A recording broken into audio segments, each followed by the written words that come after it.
Well, good day, all. I'm Epstein, and here we are with your financial market wrap-up. And this wrap-up is for the evening as we're here now on Tuesday. And this is the 21st of May, 2024, about, right now, 6:20 p.m. Central Time. I don't know if you're getting what I am, but it almost is like every piece of software I use, my Adobe, it's other things, my Snagit. I use so many different products to write reports and put things together, and then rendering of these videos. AI is popping up everywhere. So far, it's very rudimentary. It is not something that I would go out and spend the additional money on, but it's coming. You can see what's going to happen. And when it's there, I too will do it. I went today looking, for example, how do I render these videos quicker using AI? It's not there yet, all right? And I mean, I had to spend today about an hour of my time reviewing it, reading all the reviews. It's just not there. All right, I wish it were, because I want to cut the rendering time down by 2/3. And that means if I record something and it's 15 minutes long, it would take 3 to 5 minutes to render it and it's out. Right now, it takes 2 times that, maybe 2.5 times that. In the stock market, let's talk about what's going to impact things tomorrow and get there first. You get the Mortgage Bankers Association numbers, so we'll find if people have to reach, they're reaching. Toll Brothers came out with their numbers. They were a beat, and people are paying a lot of money. These are $1 million homes, and they are in there, many of them, and they're just coming in with cash and going ahead. And Toll Brothers is now building spec homes. So they have found that the market, and we didn't see that for a long time, is there. People that need a home are willing to pay up for it. And that is interesting. U.S. existing home sales, not new home being built. Home sales existing will be released tomorrow morning at 9. The Federal Reserve's going to come out with their last set of minutes. Market will all look at that, but I think we know what's going on. I don't think these minutes are going to move the market at all, frankly. I think that we've seen the member upon member, I'm a broken record here, upon member say that they need more data, that the market, they need to see the data confirm that they can get down to that 2% inflation number, and then they'll make their moves. They haven't seen it yet, and almost to a person, they want to see more data to prove it. They're now talking, they'd like to see up to 3 months of data. That puts you possibly at September. It's a hard one. It could happen. Most likely at a December if the economy weakens. So you got to see labor weaken. You're going to have to see the economy weaken. If it stays strong, why do you have to cut it all? That argument's still very much alive. The EIA petroleum stock estimates are going to come out at 9:30. But the elephant in the room will be on the close of business tomorrow at 3 o'clock p.m. Central Time for the stock market.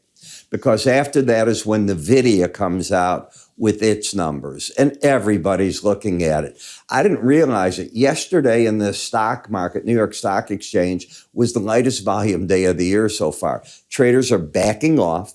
They realize AI is so important to the software companies, to the manufacturers of chips, computers, all this that are betting big bucks. They need this bellwether stock to give them a clear path. So we will see if that happens or not. All right. When we come in tonight, we can see we're getting a little bit of a bounce in the stock market. All of the indices are up a bit. The gold market's still slipping a little bit. Silver is gaining on gold. I just went through my gold report and showed that to people. Energy markets slipping back here as traders get worried about what's going to happen. And you're just drifting very much sideways in the bonds and notes as the market wants to get through a few of the hurdles this week to get an idea. Now, it's interesting because we're going to get a lot of data out of Europe this week. It starts tomorrow. And so far, it certainly sounds to me in the euro currency as though Ms. Lagarde is now planting her feet in the ground and saying June is going to be the ramp time when they are going to start cutting the interest rates. We're hearing many people say it'll be one and done. We'll one and look at it. You know, typically when a central bank goes, they keep going. What's the point of the U.S. cutting? I'll give you an example, our Federal Reserve in September, and then they want to see what it does? No, you start because you're going to control the market at the other side of it. So I don't believe that that's the way to go about it. And history shows that's not really the best way to go about it. All right. So in the S&P, here you are. You're still up 0.37 at this point on a weekly close-only chart. So if the market were to close right this minute, this is where you're at in the futures markets. And that's a pretty big, important all-time high. You can see the sideways action. And by the way, what else? Look at how the volume has come out of the market. Look at how narrow the ranges have suddenly gotten. You're not at your normal size ranges. Everything is waiting. I'm telling you, you've got the FOMC notes. You got NVIDIA coming out. It's going to have a direct impact, these type of things, tomorrow on stock indices. Will it be during the day or they're going to wait for the aftermarket? That'll be the interesting part. You know the futures are going to react as soon as NVIDIA comes out, which will be right after 3 o'clock. So we'll see how that plays out. When you look at the S&P, the trend is still to the upside, and now you are getting that sideways distribution. Is this the step where the market makes the other move to the high side? And the question at some point, let's assume NVIDIA comes out with everything good and the stock goes down. And the probabilities on it are 7% right now in the option plays, up or down. That seems to be where they're falling in. Well, that's a pretty big move. What will that relate here? We'll find out. When you take a look at how the market's doing, you're well over the 18-day average. All the averages are lined up. Swing line is pointing to the upside. Resistance is much further up now. It's 54.19. So it would take a big move to get up to that price. I mean, a big move. 54.19 is another 50 points away in this market from where you're at right now. It's actually 70 points. 70 points away. That's a lot. So we'll see what happens there. As we come over to the S&P 500 index, fully embedded. So on a break, I'm not saying you're going to, but on a break, the big question is, does this hold up or cross back under 79, and that puts you back down to the 52 level? And at some point, we'll say that so many people came out and they think the market's going to end at 5,400 for the year, but why go there now? What are you going to do for an encore? Other people will say those 5,400 numbers, if you go up that 7%, that doesn't work. You're going to have to recalibrate. It's going to be a wild time. In the NASDAQ, fully embedded, same thing. And as you can see, I'm not labeling the high here, and I want to come back to this chart, or in the S&P, because the current highs are the highs that the market has made. These are new all-time highs. And we'll see if you can go any further. 19,000 is the next target. If it can just pick up and run with it, that's going to be directly impacted by NVIDIA. The Dow, you're not at an all-time high on the futures. This is one of the laggards in the market right now. It's not making the new highs. And the other one with it is the Russell, not making the new high. Now, this market, I'm telling you, you could lose these embedded readings like that, or you could add another layer. I don't know, because it's going to move off of things you and I don't have control of. All right. I really don't think the FOMC minutes are going to say anything that we haven't seen. All the Fed members that have come out, and there have been a rash of them that they've said. Just this week alone, I think we've had 8 of them. And then last week we had a bunch of them. So we know what they've said as a group. Now let's see what the next thing is that's going to move the market. In 10-year notes, you had gotten overbought, as I explained. You're correcting. I wouldn't be surprised if you drop back to the 18-day average of closes. The same in the 5-year notes. Would be no surprise to me there. In the dollar index, in order for the dollar to tell me it's going to have any muscle to the upside, it's got to start now. And I mean now, starting to get over these areas of 104.68.5 and begin to move back into the 105 area. Without that, you could fall further. And then the bigger supports, 103.82, the 100-day average, 103.70, the 200, and the Bollinger Band at 104.02. You're in a very critical area here, which means you're at the same area on the euro, just the flip side of it. And you're in all the resistance right here and flirting. let me use the word with my eye, flirting, okay, with the idea that if you close under 79, more of a correction could hit this market. We'll see what happens, but it's a rough one. All right, I want to see in my full research report tonight, I show you the reports and what Ms. Lagarde has said and what she's looking for in tomorrow's important data. We do get CPI, PPI data in both the UK, the Eurozone. There's a lot of data coming out. And it's important now because the banks are leaning to those cuts that they want to start making. In the British pound, still bullish. Now the market's looking, what is that data? They get theirs tomorrow too, so we'll see what happens. Bitcoin, you're fighting at the upper Bollinger Band. Are you aware that there was a bill passed by both the House and the Senate that would, in essence, take away some control from the SEC and give it to the CFTC over the accounting and storage against ETF coins for delivery against those ETFs. I don't get this, all right?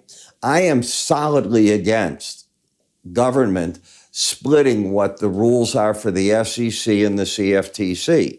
If it's an ETF, the SEC should have total control over it. If it's a futures market, CFTC should have a total control over it, okay? Which way do you want to go with it? That's how it should be played out. They don't have this trouble with TLT, BND. The president has said he's going to veto the bill. So we will see what happens. But all this is important. And what else is important here? Okay, this is when we're supposed to hear now. Are they going to pass, they being the SEC, ETFs, over the next 48 hours for Van Eck and the other firms that have applied, BlackRock? Are they going to get anything out of this for passage of it? Gensler came out a week ago. He was very negative on it. We will see. Gensler being the secretary, the chair of the SEC, not secretary, the chair of the SEC. Brent versus WTI, still hanging just in here at the $4 level, basically. And when you look at the energies, you're now back into the support. Didn't we just talk about that yesterday? I said it acts like it wants to challenge again these support levels. You have a higher high, lower low. I backed away from wanting to buy any of these markets. And the president pulled a quickie today. Did you hear what he did? When we get to gasoline, stay with me. I'll tell you about it. WTI doing the same thing. Stopped at the 18-day average. And here's the quickie. So Slick Joe comes in and says, I'm going to help the American consumer. We are going to release 1 million barrels out east of gasoline that we have in storage between Memorial Day for that driving up to July 4th. Vote for me. I'm the guy that's going to keep your prices down. You can write movies about this stuff. I mean, it's funny. So you're back down here. I don't see the Memorial Day holiday. And what did he just do? He's just made sure that there's a cap, didn't he? By saying he's got 1 million gallons, I guess it is, of gasoline ready to put on the market to keep prices lower. Okay, I think that takes away some of the bullishness in that market. Natural gas is on a stilt up here. I'd be very careful. Markets get overdone. Cocoa got overdone. Coffee got overdone. They correct. This market's gone straight up. I'm going to stay with what I said. I think you have big resistance at the 200-day average in the Bollinger Band. I realize it's embedded. That means it is a buy on a deeper break. Let it get to a spot where maybe you're more comfortable with it. We'll see what happens there. I want to remind you that each morning I start you off at 6 a.m. I record and talk about 40 futures charts for you. And in those charts, they will look just this way. I have a black background, slow stochastics, the white are the Bollinger Bands. You'll get into it, I teach you. But you'll notice more lines. I promise you in no time at all, they don't get confusing. They're moving averages, window envelopes, Bollinger Bands, and the swing line. And on the bottom, they're the slow stochastic. 5 indicators. they suddenly click in your brain and you go, look what he's doing. How come on TV they're talking the 200-day average? Ira's talking that. Why are they talking the 50? Ira's talking that. Why are they doing this? And look what else he's got with that. That's it. You can master 5 things, all right? I teach that in my full charting course. So each morning, we're going to talk fundamental technical analysis. In the section that you just saw go by there, that is the member login. And on the website, the cool part is there's a scroll bar at the bottom. So let's assume that you are interested right now in gold. You drag the scroll and it's going to tell you metal section. Just let it go. It's going to play. If you're on the ETFs, you can go to the stock section, the other section. That's how I do it. I save you time. Sometimes you want to get through the stuff. I'm going to cover the 40 charts any way you go. Plus, I look at both the daily and the weekly charts often. On the weekend, you get the version that looks at the weekly chart, and then we flip to a few of the daily charts. I like to have them in sync together. Special reports, they're included in this. Now, as you know, when I put out a special report and that gold report is gone, you only get 2 views in a year for free if you're not a subscriber of mine. After that, you either are charged. It's not a big charge, but you're better off with a subscription. And my subscriptions are not expensive. We're talking coffee prices in many cases. Yeah, price of a Starbucks and you get this stuff for 22 business days? Come on. So entry, exit, profit objectives, stops are another word for exit.